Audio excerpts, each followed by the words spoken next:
Boa tarde, pessoal. Aqui Evaldo da JG Eletrônica falando. Eu recebi essa máquina, acabei de receber essa máquina de um amigo, uma máquina inversora de solda da Forte G. O modelo dela tá aqui, ó, que é a tampa dela, já removi a tampa. Tá, Forte G, tá aí o modelo MMA 140 IP. Tá? É uma máquina que funciona com 220 volts. Tá aí, o proprietário me entregou e informou que ela liga, né? A luz verde aqui também eu já fiz esse teste. A luz verde ela acende normal, só que não gera tensão na saída, tá? Essa tensão aqui na saída geralmente é uma tensão baixa, mas a corrente ela é alta, tá? Então, a primeira coisa que eu fiz foi fazer um teste a frio, que geralmente eu faço um teste a frio com o ohmímetro para ver se não tem nenhum curto nos componentes de alta tensão, tá? Que são esses componentes aqui, os GBTs de saída. Tem mais um ali embaixo ali. E também virando ela aqui, nos diodos aqui de alta corrente, tá? Que é uma fonte, faz parte da fonte, tá? Que vai funcionar, o chaveamento da fonte, né? Que vai fazer funcionar aqui esse circuito de saída aqui, tá? O circuito de alta frequência, né? Que vai fazer funcionar a saída aqui, tá? Então verifiquei eles para ver se tinha curto, não tinha. Não havendo curto, eu utilizei um circuito de proteção com lâmpada de série e alimentei ela, tá? Alimentei, não acusou problema de curto, as lâmpadas ficaram normais, ficaram apagadas. A partir daí eu fui fazer verificações de alimentação, começando aqui pelo circuito dos GBTs aqui embaixo, tá? Aí pude verificar aqui no GBT que se encontra ali embaixo, esse GBT aqui, bem ali embaixo ali, ó, puxando esse fio aqui, não chegava a tensão. Aqui é a ponte retificadora de potência, né? Retificadora de alta corrente. A saída dela tá normal, tá saindo, retificando direitinho. Ela entrega, a saída entrega uma tensão para os pinos desse relé.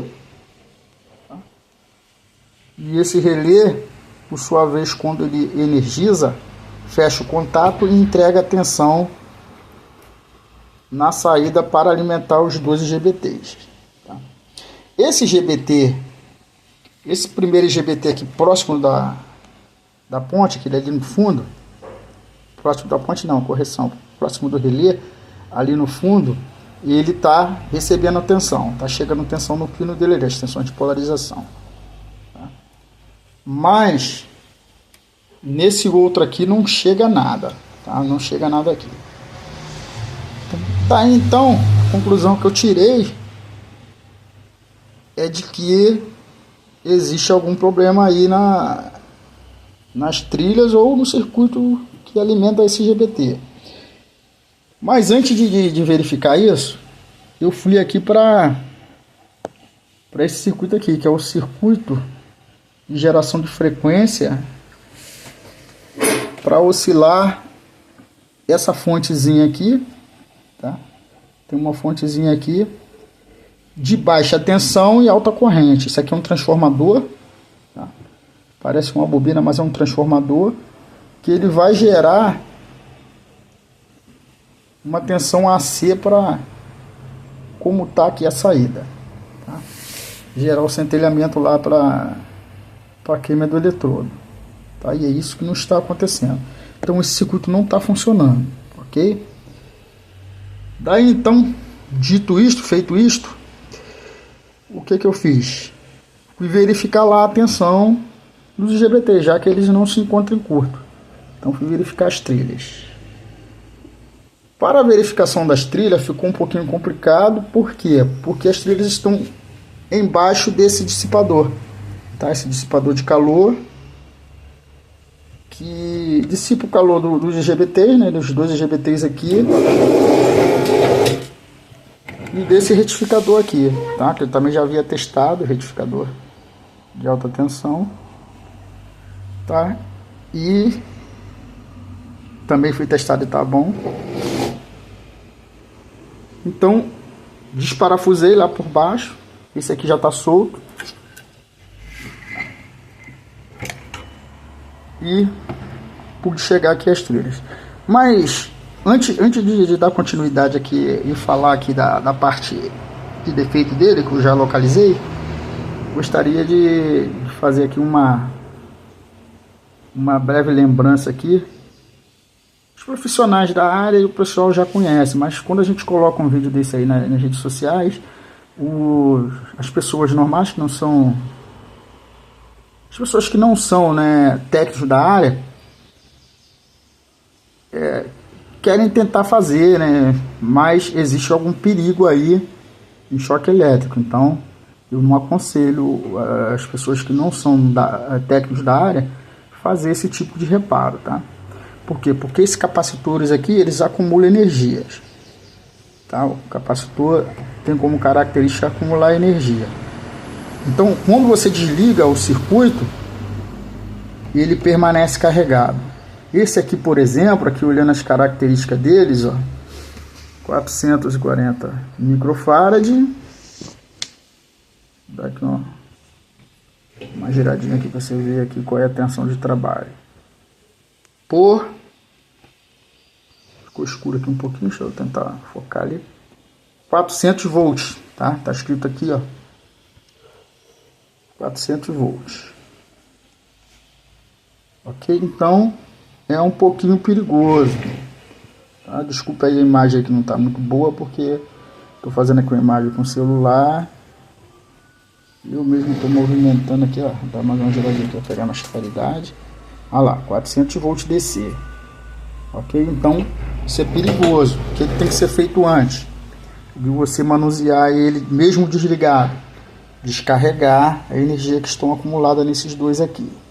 Ok? Então não aconselho o pessoal que não é técnico fazer esse tipo de reparo, porque corre perigo. E esse circuito aqui, ele é alimentado com 220 volts.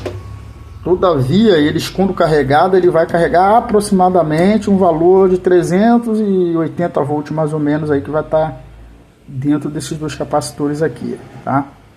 É uma tensão um pouco abaixo da tensão de trabalho dele, que é de 400 volts, mas provavelmente é de 360. Depois, quando ele estiver bom, vou verificar essa tensão para passar melhor para vocês aí, porque até então não vou fazer o reparo dele ainda nessa filmagem, porque eu não comprei os componentes ainda. Aí eu volto para falar sobre a tensão em cima desses capacitores aqui, é próximo de 400 volts. Ok? Então vamos lá direto aqui para o que eu encontrei de defeito. Então vamos lá. Aqui no circuito de entrada, tá? Esse circuito de entrada aqui, tá? Aqui eu tenho um retificador que está aberto. O retificador ele manda a tensão para cá, ok? Então um pino de saída lá do retificador vem para cá, que é o pino de alimentação positivo, e o negativo é esse fio aqui, tá? Que vem para cá, tá? Então, verificando a tensão em cima desse ponto, a tensão tá chegando aqui, ok? Tava chegando, né? Tava não, tá chegando. Então ela chega ali. Todavia, o que eu pude observar é que não chega a tensão nesse circuito aqui, porque esse circuito, a trilha dele passa ali por debaixo desse relé e vem aqui, ó, tá vendo? Através dessa linha para esse componente aqui onde não está chegando tensão. Então, por que não está chegando? Porque abriu, né? Esse componente aqui, um resistor, tá, que está aqui na entrada, faz parte do circuito de entrada dele. Um resistor aí de 100 kg, né? Marrom é 1, 0, mais 4, 0. Então dá 100 quiloohms, tá? Com uma potência mais ou menos aí pelo tamanho dele aí, de 5 watts, né? E também queimou, abriu, né? Esse capacitor aqui, capacitorzinho aí de poliéster, né? Abriu também, tá? E também queimou essa trilha aqui, ó, uma trilha que vem até aqui. Então ela torrou também, ela sumiu, né, do circuito. Mais ou menos o que aconteceu aqui. Nós temos aqui esse componente aqui, que é um PTC, tá escrito ali PCI, não sei porque ele colocou PCI, mas é a nomenclatura que ele usou aqui na placa, tá? PC1, né? PCI não, PC1.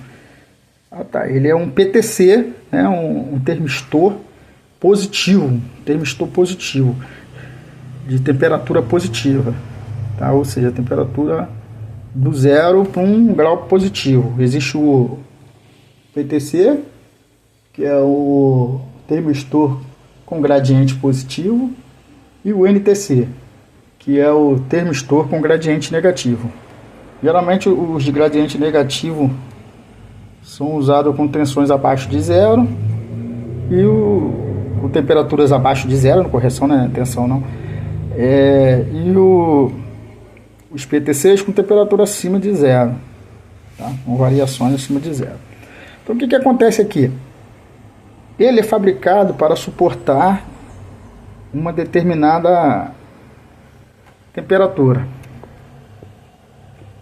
e também tensão, tá? O que acontece? Ele tem uma temperatura de fabricação que ele acha que ele foi fabricado, que ele considera como temperatura normal, e se essa temperatura exceder esse valor, ele fecha a pinagem dele lá dentro dele lá, e ele fecha um curto desse pino para esse, protegendo o circuito, tá? Para evitar que o circuito aqui dos componentes mais caros queime. Normalmente esse funcionamento deveria ter nessa linha aqui onde estourou esse resistor, o capacitor deveria ter antes dele um fusível, porque ao invés de queimar os componentes, queimaria apenas o fusível, né? Até porque o fusível ele vai atender mais rápido do que a queima do componente. Então deveria ter um fusível nessa linha e não iria acontecer essa queima aqui dos componentes e também da trilha do circuito, né? Depois, para fazer isso aqui, eu vou usar um fio aqui no lugar um fio não tão grosso para possível problema. Depois verificar a corrente e tentar colocar um fusível, tá? Fazer uma modificação aqui, colocar um fusível antes desse resistor, para que possíveis problemas não queime esse resistor novamente, tá? Não seja danificado. Quando ocorrer isso aqui, em vez de queimar o resistor, estourar o resistor, vai antes abrir o fusível. Então eu vou botar um fusível nessa linha aí, tá? Verificar a corrente do circuito e colocar um fusível nessa linha, tá? Esse componente eu já fiz um teste com ele, tá? O teste dele consiste aí, ele está com a resistência normal, como no corpo dele está escrito aqui, ó, 101R. Então botando lá o ohmímetro, ele está dando aí 101R, ok? Mas 101R é um valor baixo aí para a tensão de entrada dele aí, que é uma tensão alta, já que a tensão de entrada é 240. Só que esse componente ele tem como característica, quando ele está em funcionamento e a tensão retificada entra nele, até um determinado valor de tensão, dependendo das características do componente, ele aumenta a sua resistência. Essa resistência ela vai subindo até o valor máximo de tensão que ele suporta. Se essa tensão aumentar, o que acontece? Vai haver uma caída brusca da resistência dele e ele vai zerar essa resistência, causando um curto daqui para cá, tá? Então, essa resistência aqui ela ainda sobe, tá? Ela ainda sobe, ela tem uma subida ainda, ela aumenta um pouco durante o funcionamento dele, ok? Então tá aí, pessoal, é o que tinha para passar para vocês. Eu resolvi fazer essa filmagem porque eu procurei na internet, tá? Alguma coisa falando sobre esse aparelho e não achei nada falando sobre esse defeito aqui. Achei até algum vídeo sobre esse aparelho, só que era o circuito lá na saída era diferente. Esse circuito aqui, ó, de saída era diferente, mas que também o defeito que ele mostrou lá era a queima desses dois componentes aqui. Como eu testei os dois componentes e achei normal, tá? Não tinha nada falando desse defeito aqui, né, na entrada, ok? Espero que vocês tenham gostado. Se gostaram da filmagem do vídeo, curtam, porque isso irá me ajudar, ok? Muito obrigado a todos e até a volta.